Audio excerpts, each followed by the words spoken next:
Hello friend, welcome to my channel. आज हम discuss करेंगे एमडीसी में unit second entrepreneurial support system and family business and their contribution in entrepreneurship development और साथ ही education system का क्या रोल रहता है एंटरप्रेन्योरशिप कल्चर को डेवलप करने में। वन बाय वन हम ब्रीफली इन सभी टॉपिक्स को क्लियर करेंगे। फर्स्ट टॉपिक इसमें आता है एंटरप्रेन्योरल सपोर्ट सिस्टम।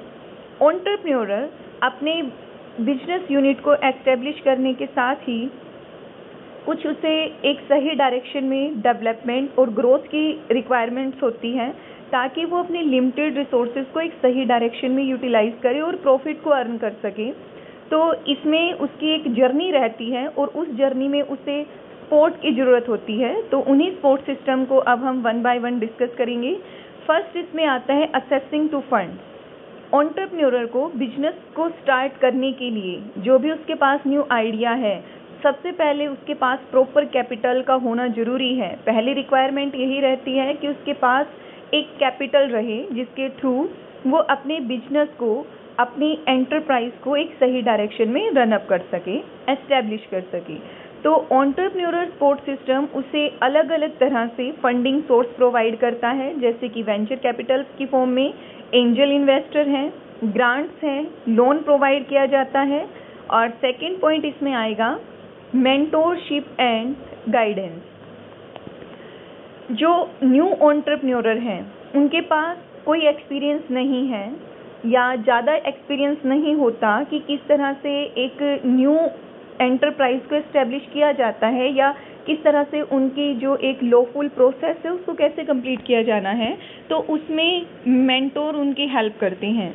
अलग अलग कंपनीज होती हैं जो मेंटोर की फॉर्म में अपनी सर्विसेज प्रोवाइड करती हैं इन एंटरप्राइजेस एंटरप्रेन्योरर्स को। तो इसमें हम इंक्लूड करेंगे एक्सपीरियंस एंटरप्रेन्योरर, बिजनेस प्रोफेशनल, ये सभी एक मेंटोर का रोल प्ले करते हैं और ये न्यू एंटरप्रेन्योरर को गाइडेंस और जो एडवाइस उनको चाहिए वो टाइम टू टाइम उनको दी जाती है ताकि उनके जो एक जर्नी है, जर्नी में जो चैलेंजेस वो फेस करेंगे या किस तरह से उनकी डिसीजन मेकिंग पावर को स्ट्रॉन्ग किया जाना है और जो एक हिडन कंपटीशन उस एरिया में बना है या जो वो आगे इन फ्यूचर फेस कर सकते हैं, उनके रिगार्डिंग उनको एक एक्सपीरियंस प्रोवाइड किया जाता है, उन्हें गाइडेंस दी जाती है कैसे वो उन सिचुएशन को फेस करेंगे। नेक्स्ट है education and training. Entrepreneur support system training programs, workshop, seminar और एजुकेशनल रिसोर्सेज में जैसे कि इक्विपमेंट्स को कैसे यूज़ करना है, जिस तरह से ट्रेनिंग दी जाती है, ये सभी प्रोग्राम्स भी उनके लिए फ्रेमवर्क किए जाते हैं एंटरप्रेन्योरर के लिए ताकि उनको प्रॉपर स्किल और नॉलेज दी जा सके कैसे वो अपने लिमिटेड रिसोर्स को यूज़ करेंगे। लिमिटेड रिसोर्स में फंड, नेचुरल रिसोर्सेज, इन सभी को इंक्लूड किया जाता है। ह्यूमन पावर, ये सभी एक एग्जाम्पल के तौर पर हम लिमिटेड रिसोर्स में इंक्लूड कर सकते हैं। तो यहाँ पर ये एजुकेशन एंड ट्रेनिंग, किस तरह से बिजनेस प्लानिंग की जाती है, फाइनेंस को कैसे मैनेज करना है, मार्केटिंग स्ट्रेटजी मीन्स जो भी हमारा आइडिया है या जो भी प्रोडक्ट या सर्विसेज होंगी उनको कैसे मार्केट में लेकर आना है और कैसे मार्केट में अपने हिस्से को, अपने मार्केट शेयर को वो मेंटेन कर सकती हैं, कैप्चर कर सकती हैं, उसमें भी ये हेल्पफुल रहती है ट्रेनिंग। और नेक्स्ट पॉइंट इसमें हम इंक्लूड करेंगे नेटवर्किंग अपॉर्चुनिटीज़। नेटवर्किंग अपॉर्चुनिटीज़ में एक स्ट्रॉन्ग नेटवर्क का होना एंटरप्रेन्योरर के लिए कंपलसरी हो जाता है ताकि उनको भी एक डायरेक्शन दी जा सके कि कैसे हम अपने सोसाइटी में जो हमारे इश्यूज हैं, जो प्रॉब्लम्स बनी हुई हैं सीरियस, उनका सल्यूशन प्रोवाइड किया जा सके। और अगर ऐसे पर्सन हमारी सोसाइटी से एंटरप्रेन्योरर की फॉर्म में आ रहे हैं तो उनके लिए एक नेटवर्किंग अपॉर्चुनिटीज़ उनको देना भी नेसेसिटी हो जाती है हमारी इंडियन इकोनॉमी की।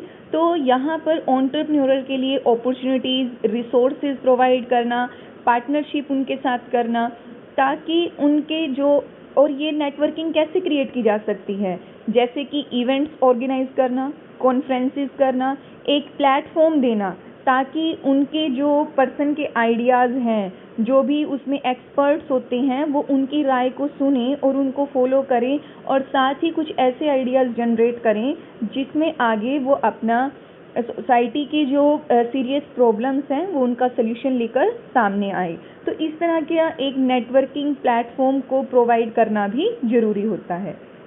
नेक्स्ट है इंक्यूबेटर्स एंड एक्सेलरेटर्स। इंक्यूबेटर ये कुछ कंपनीज होती हैं जो एक इम्पॉर्टेंट रोल प्ले करती हैं उन एंटरप्रेन्योर के लिए या एंटरप्राइज के लिए जिनके पास जीरो एक्सपीरियंस है।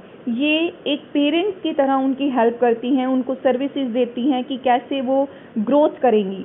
जैसे एक न्यू बॉर्न बेबी अपने पेरेंट्स पर ही डिपेंड रहता है कि कैसे उसकी डेवलपमेंट होगी, ग्रोथ होगी एक सही डायरेक्शन में, ऐसे ही इन न्यू एंटरप्रेन्योर के लिए ये इंक्यूबेटर्स होते हैं जो एक पेरेंट्स की तरह उनकी हेल्प करते हैं।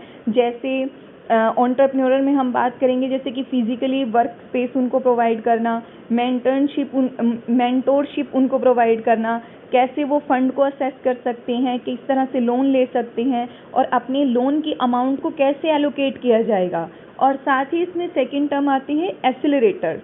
एक्सेलरेटर भी जो न्यू एंटरप्रेन्योर हैं या पहले से ही एग्जिस्टिंग एंटरप्राइज हैं उनको भी ये सर्विसेज प्रोवाइड करते हैं ताकि वो इजीली जो एक सेटअप होना है, अर्लियर स्टेज होती है उनकी, और साथ ही कैसे वो रैपिडली आगे बढ़ सकते हैं, अपनी एक स्केल बना सकते हैं, उसमें ये दोनों पार्टीज एक इम्पोर्टेंट रोल प्ले करेंगी। नेक्स्ट है legal and regulatory assistant. New entrepreneur को कानूनी और जो रूल्स रेगुलेशन है गवर्नमेंट के या जो गाइडलाइंस होती हैं उनको भी फेस करना ज़रूरी है, और वो अपनी हर एक्टिविटीज़ को इसी कानूनी दायरे में रहकर पूरा करते हैं। तो उनके लिए भी कहीं ना कहीं एक कॉम्प्लेक्स होता है, जटिल होता है किसी भी स्टार्टअप को जीरो एक्सपीरियंस से शुरू करना, और किस तरह के रूल्स रेगुलेशन हैं उनमें जैसे legal advice, business regulation, registration, और जो भी उनका न्यू आइडियाज़ वो अपने साथ लेकर आ रहे हैं कि उनको कॉपीराइट करवाया जाए, कैसे वो पेटेंट ले सकते हैं ताकि उनके आइडियाज़ को चोरी ना किया जाए, कैसे उनको प्रोटेक्ट किया जा सकता है, किस तरह के रूल्स रेगुलेशन हैं, वो सब अंडरस्टैंड कर सके हमारा एंटरप्रेन्योर। तो इस तरह की भी एक असिस्टेंस प्रोवाइड की जाती है। नेक्स्ट है इसमें एक्सेस टू मार्केट। जब भी कोई पर्सन या एंटरप्रेन्योर न्यू आइडियाज़ के साथ आता है तो सोसाइटी या मार्केट उस पर जल्दी बिलीव नहीं कर पाती है। तो एंटरप्रेन्योर को मार्केट में अपना नाम बनाने के लिए या अपने प्रोडक्ट को लाने के लिए काफ़ी तरह के एफर्ट करने पड़ते हैं, क्योंकि वो आइडियाज़ नया है तो लोग नए आइडियाज़ को एक्सेप्ट करने से या उनके प्रोडक्ट को और सर्विसेज को एक्सेप्ट करने में थोड़ी हिचकिचाहट उनके मन में रहती है, काफ़ी तरह के डाउट्स होते हैं। तो एंटरप्रेन्योर एक प्रॉब्लम को फेस करता है कि उसे मार्केट शेयर नहीं मिल पाता या उसकी प्रॉपर मार्केट नहीं मिल पाती है। तो कुछ एजेंसी हैं जो उनके लिए स्पेशल सर्विसेज प्रोवाइड करती हैं, जैसे कि मार्केट रिसर्च करना, और साथ ही जो एक पोटेंशियल कंज्यूमर हैं उनको आइडेंटिफाई करना, और जैसे कि ट्रेड शो किए जाते हैं उनमें पार्टिसिपेट करवाना, एंटरप्रेन्योर का अपॉर्चुनिटीज़ दी जाती हैं, जैसे ट्रेड फेयर्स की हम बात करते हैं, ताकि वो अपने टारगेट ऑडियंस को आइडेंटिफाई कर सके और उनके साथ एक रिलेशनशिप एस्टेब्लिश कर सके, उन्हें अपने प्रोडक्ट या सर्विसेज का ऑफर दे सके। टारगेट ऑडियंस वो ऑडियंस होती है जो कहीं ना कहीं अभी माइंड में अभी उनके कंसेप्ट है कि वो एंटरप्रेन्योर के कंसेप्ट को, आइडियाज़ को या उनका जो प्रोडक्ट या सर्विसेज वो ऑफर कर रहे हैं उनके माइंड में अभी ये चल रहा है कि वो उनको खरीदें या ना खरीदें। तो इस तरह से उनके माइंड को जो भी उसमें डाउट होते हैं या क्वेरीज होती है उनको सोल्व करवाया जाता है, ताकि जो हमारे पोटेंशियल कस्टमर हैं वो एक्चुअल कस्टमर में कन्वर्ट हो सके और एंटरप्रेन्योर को मार्केट शेयर मिल सके। तो ये थे हमारे entrepreneurial support system. Second topic है इसमें family business and their contribution to entrepreneurship. Family business, जैसा कि इसके नाम से ही कंफर्म हो रहा है, वो बिजनेस जो फैमिली से रिलेटेड है। ये बिजनेस हमारे पेरेंट्स शुरू करते हैं और आगे उनकी जो संतान है उनमें आगे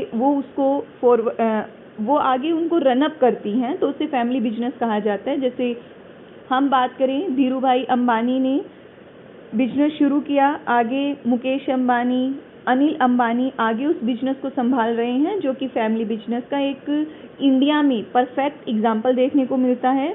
और किस तरह से फैमिली बिजनेस एंटरप्रेन्योरशिप को डेवलप करने में एक कंट्रीब्यूशन देती है, आइए अब हम उन्हें डिस्कस करेंगे।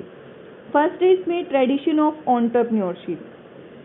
जो फैमिली बिजनेस है उसकी अपनी एक हिस्ट्री होती है कि कैसे वो बिजनेस शुरू किया गया, किस तरह के एफर्ट्स उसमें होते हैं, और जो नॉलेज और एक्सपीरियंस है वो जनरेशन टू जनरेशन आगे बढ़ता रहता है और न्यू थॉट के साथ बिजनेस को आगे रन अप किया जाता है, ताकि जो सोसाइटी में चेंजेस हो रहे हैं या जो प्रॉब्लम्स अराइज हो रही हैं उनका सोल्यूशन दिया जा सके।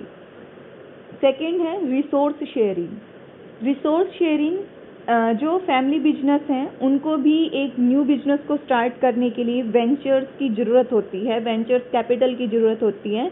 वेंचर्स मीन्स जोखिम, जिसमें रिस्क है, क्योंकि जो प्रॉब्लम सामने आई है अभी उसका सोल्यूशन नहीं मिला है और अभी एंटरप्रेन्योर इनिशियल स्टेप ले रहा है, खुद हिम्मत करके आगे उसका सोल्यूशन दे रहा है, तो उसमें रिसोर्स शेयरिंग भी प्रॉपर होनी चाहिए, जैसे कि फंडिंग, इंफ्रास्ट्रक्चर, नेटवर्किंग, ये सभी फैमिली मेंबर्स जो है वो उसमें प्रोवाइड करते हैं। नेक्स्ट है long term vision. Family business का मेन फोकस होता है कि जो भी उन्होंने एंटरप्राइज को एस्टेब्लिश किया है वो लॉन्ग टर्म के लिए चले, ना कि शॉर्ट टर्म के लिए।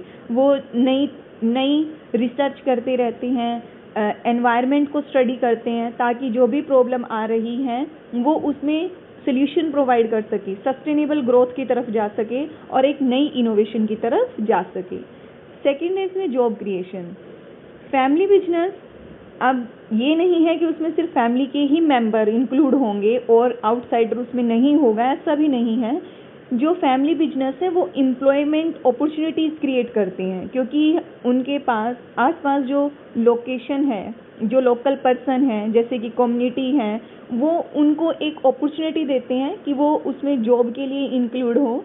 तो यहाँ पे जो एक उनमें चेन बनती है लोगों की, जैसे फॉर एग्जांपल अगर हम जियो की सिम लेना चाहते हैं तो हमें उसके लिए अंबानी के घर नहीं जाना, हमें हमारे आसपास जो रिटेलर हैं, जो होलसेलर हैं, हम उनसे इजीली उस तरह का प्रोडक्ट जो है वो ले सकते हैं। जैसे कि अभी हम जियो के पेट्रोल पंप भी देख रहे हैं, तो वहाँ पर जो पर्सन काम कर रहे हैं उनके लिए भी एक रोजगार के अवसर बने हैं। तो इस तरह से फैमिली बिजनेस जॉब क्रिएशन में भी हेल्पफुल रहता है।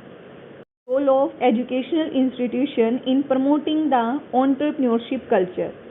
एजुकेशन इंस्टीट्यूट जैसे कि स्कूल्स, यूनिवर्सिटीज़, कॉलेजेस इसमें हम इंक्लूड करेंगे, वो स्टूडेंट्स को करिकुलम इस तरह से फ्रेमवर्क किया गया है कि वो थ्योरेटिकल नॉलेज के साथ साथ जो एक प्रैक्टिकल, एक वोकेशनल जो एजुकेशन दी जानी है वो भी स्टूडेंट्स को प्रोवाइड की जाती है। और इसमें कोर्स वर्क को और प्रोग्राम को इस तरह से फ्रेमवर्क किया जाता है कि हम जो हमारी यूथ है, जो अभी स्कूल में है, कॉलेजेस में है, यूनिवर्सिटीज़ में है, उनको एक एंटरप्रेन्योरशिप स्किल प्रोवाइड की जा सके। मीन्स जो भी उनमें स्किल होती है वो अपना एक कैरियर उसमें बना सकते हैं अगर वो अपनी स्किल पर काम करना शुरू करें। सेकंड है इसमें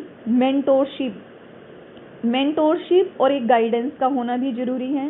तो जैसे कॉलेजेस में अलग अलग तरह के सेमिनार्स, लेक्चर्स करवाए जाते हैं एक्सपीरियंस पर्सन के थ्रू। जो रिसोर्स पर्सन होते हैं वो अपना एक्सपीरियंस शेयर करते हैं, तो कहीं ना कहीं पर्सन में भी एक, जो हमारे यूथ है, जो स्टूडेंट्स हैं, उनमें भी एक इस तरह की एक अवेयरनेस क्रिएट होती है कि वो कैसे जो भी आइडियाज़ में वो रियलिटी में कन्वर्ट करना चाहते हैं, कैसे उसे स्टार्टअप करेंगे, क्या क्या प्रॉब्लम वो फेस करेंगे, तो वो उसके लिए पहले से ही तैयार हो जाते हैं।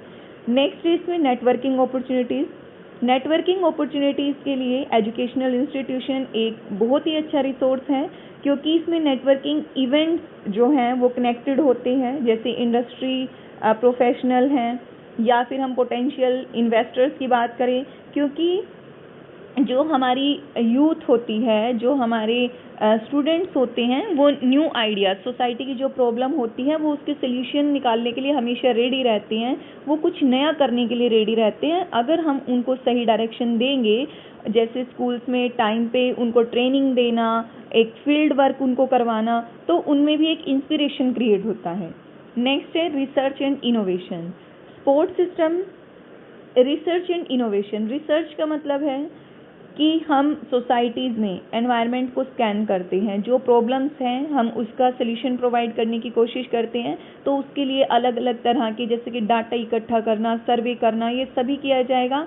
और एक इनोवेशन इनिशिएटिव्स लेना ज़रूरी है कि हम पहल करें कुछ नया लेकर आने में। और नया लेकर हम तभी आ सकते हैं जब हम आसपास के एनवायरनमेंट को, वातावरण को स्कैन करेंगे, अच्छे से उसको समझेंगे, उसकी प्रॉब्लम्स को जानेंगे, कैसे जो हमारी सोसाइटी में वीकनेस है या जो सीरियस प्रॉब्लम अराइज हो सकती हैं, हम कैसे उसको सल्यूशन प्रोवाइड करें। इस तरह के थॉट्स, एक ब्रेनस्टॉर्मिंग की जाती है, तो उसमें इनिशिएटिव लेना ज़रूरी है।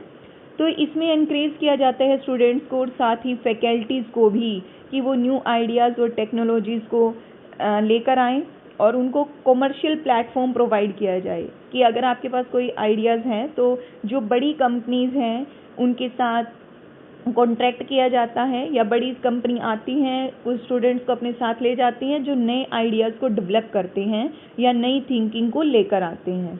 तो ये था हमारा टॉपिक यूनिट सेकंड का। और एज ए कंक्लूज़न हम कह सकते हैं कि फैमिली बिजनेस और एंटरप्रेन्योरल सपोर्ट सिस्टम का होना ज़रूरी है, तभी एक पर्सन जिसके पास जीरो एक्सपीरियंस है, कोई भी बैकग्राउंड नहीं है बिजनेस करने का, और वो नया रिस्क लेता है, रिस्क लेकर वो आगे बढ़ रहा है, तो ये सभी पार्टीज़ उसमें एक इम्पॉर्टेंट रोल प्ले करती हैं, ताकि उसमें जो भी वो चैलेंजेस फेस करेगा या जो भी प्रॉब्लम आ रही है उसका सल्यूशन उसे दिया जा सके, या एक डायरेक्शन दी जा सके कैसे वो अपने बिजनेस को लॉन्ग टर्म के लिए रन अप कर सकता है और प्रॉफिट को अर्न कर सकता है। आई होप आपको ये टॉपिक्स क्लियर होंगे। अगर आपको वीडियो अच्छी लगी है तो वीडियो को लाइक, शेयर और कमेंट कीजिए, और साथ ही मेरे चैनल को सब्सक्राइब कीजिए अगर आपने सब्सक्राइब नहीं किया है तो। और अगर आपकी कोई क्वेरी होती है तो आप क्वेरी को कमेंट सेक्शन में मेंशन कीजिए ताकि मैं उसे क्लियर कर सकूं।